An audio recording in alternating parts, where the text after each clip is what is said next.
Hello everyone. Thank you all for coming. My name is Minghan Zhang. I'm a third-year PhD student at School of Engineering, and my background was in mathematics and statistics, and my current research focus is on affective computing. So, as you are basically math students, I feel obligated to explain what is affective computing to you. So, affective computing is the study and development of systems and devices that can recognize, interpret, process, and simulate human effects. It is an interdisciplinary field spanning computer science, psychology, and cognitive science. Yeah, traditionally, pain assessment is usually done through safe reports. However, safe assessment of pain is not available in the case of non-communicative patients, and therefore observer reports should be relied upon. Observer reports of pain could be prone to errors due to subjective biases of observers, and that's why automatic pain detection technology could be deployed to assist human caregivers and complement their service, and thereby improving the quality of pain management, especially for non-communicative patients. Following the advancements in automatic facial expression analysis, computer vision researchers have tried to use this technology for developing approaches for automatically detecting pain from facial expressions. Studies investigating facial expressions of pain have most often used FACS, the gold standard for facial expression research. FACS is a fine-grained, objective, and an automatically based coding system that differentiates between 44 facial movements, known as action units. As we can see from the left pictured here, which shows just the first 17 of them. And manual fax coding is very time and labor consuming, given that coding of 1 minute of video material can take up to 2 hours, and approximately 100 hours of training is needed to achieve fax certification as a coder.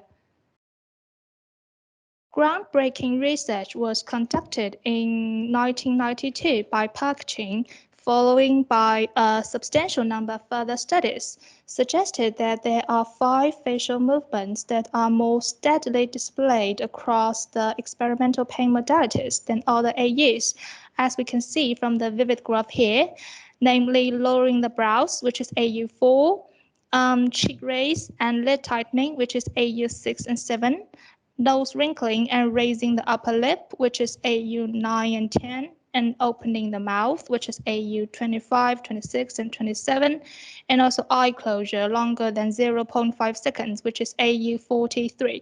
This one showed more in clinical pain than in experimental pain situation. And also, there's no significant difference between the cognitively unimpaired and impaired patients. And there's the part about pain detection.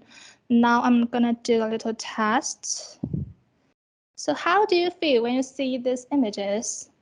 I assume they are in torture, right? Yeah, I've seen some faces here, which is good. Yeah, what about these two?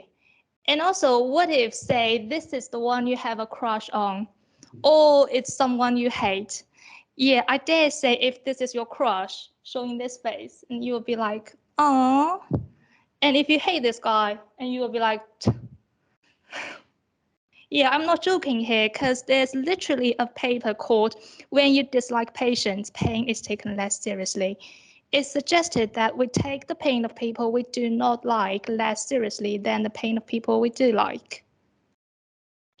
The ability to understand pain observed in another person is called the empathy for pain. People with empathy can recognize and comprehend others' emotions while experiencing and sharing the emotional states of others.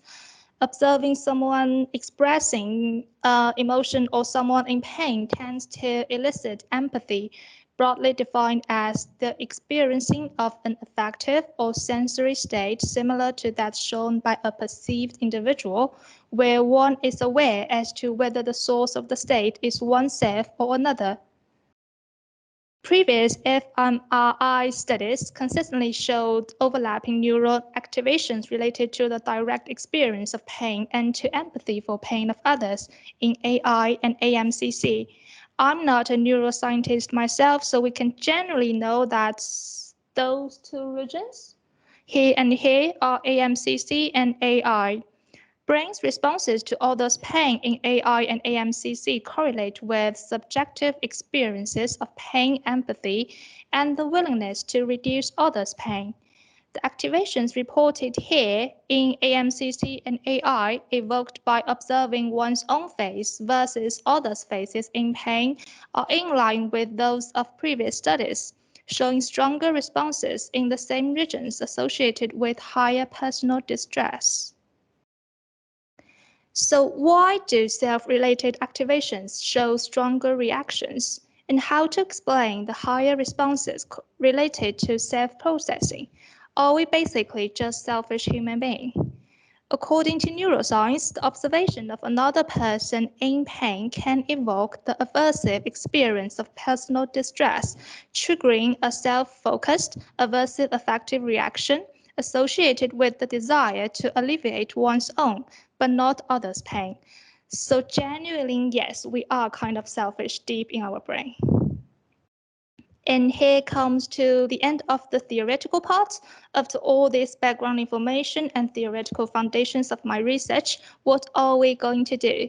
We would like to use facial expressions as stimuli to elicit internal simulations of emotions, which is empathy. We believe that faces are a special class of stimuli in that they are one of the most expressive perceptual signals for the emotional state of another person. Indeed, facial expressions plays an essential role in social interactions and can elicit rapid responses in the observer.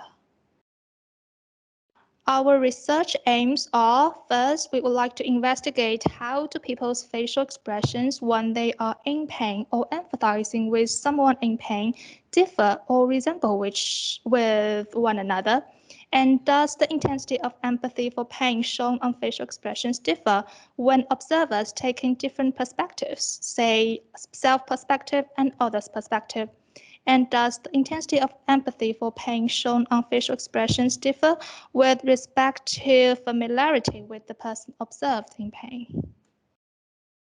We plan to conduct a two-stage experiment. At stage 1, we record video clips of each volunteer's facial expressions while they are receiving either painful cold water stimulations or non-painful warm water to their right forearm. At stage 2, we record video clips of each volunteer's facial expressions again while they are watching painful facial expressions of themselves, acquaintances, and total strangers. So after the experiments, hopefully we would get clear facial recordings of our volunteers while they are experiencing pain, viewing themselves in pain, viewing their friends in pain, and viewing strangers in pain. And we will feed those video clips frame by frame into some advanced computer vision algorithms for learning and training. Advanced computer vision algorithms are the foundation for facial expression analysis. Several companies that aim at developing automatic facial coding systems by applying machine learning, computer vision, and acquisition and annotation of massive amounts of real-world data. New developments in automatic facial expression analysis have promised to enable automatic detection of AUs, which might be used for pain detection. We have purchased eye motions, which can directly extract AU information through importing recorded facial videos instead of manually doing so. And however, the question remains of how well the automatic detection of AUs perform on real facial expression data, namely the genuine facial responses to experimentally induced pain in individuals. Based on a research conducted in 2022, which compared manual with automatic AU coding of facial expressions of pain using a software called Face Reader 7, the automatic system for recognizing facial expressions appears fairly disappointing, considering the low agreement between the AU estimates of two approaches, manual coding versus automatic coding. As we can see from the table here, the GSL means the manual coding, while the face reader is the automatic coding. The number here means the number of times an AU was coded across 400 segments. And we can see there are quite large differences in most of the AUs. For example, AU6, which is cheek raising, manually found 174 segments, while automatically only 31 have been found. And furthermore, relevant works also shows that using other automatic coding softwares have similar results. Yeah, we'll surely continue to use emotions to see how our findings would be, whether our results are comparable to them. Because after all, we have purchased it and it's quite expensive. But we may rely more on cutting-edge image processing algorithms to directly learn the recorded facial images in order to analyze the imperceptible changes in facial expressions. And of course, we will compare the results of these two approaches.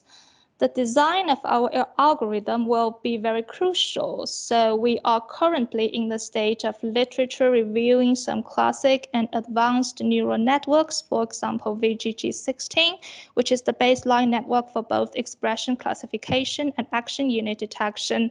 So if you have any suggestions for our algorithm, please do talk to me after this. I will be really much appreciated. And what's more, as we are going to conduct experiments, we certainly need volunteers. And that's one of the reasons why I'm standing here today doing this presentation. But unfortunately, pain detection and facial expression analysis have proven ethnicity difference. And so we are only focusing on one ethnicity, which is Chinese students this time. So yeah, you are all not Chinese students. So people online, if you are Chinese, right-handed, and you have no history of neurological or psychiatric diseases or no other pain, please do talk to me or contact me via email. Thank you. So in the end, we hope that we may achieve artificial empathy.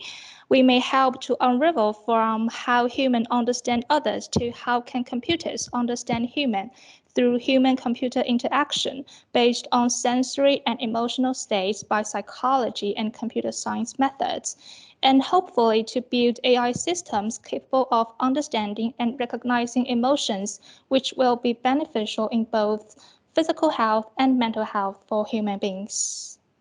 And that's it. Thank you. Thank you for your time.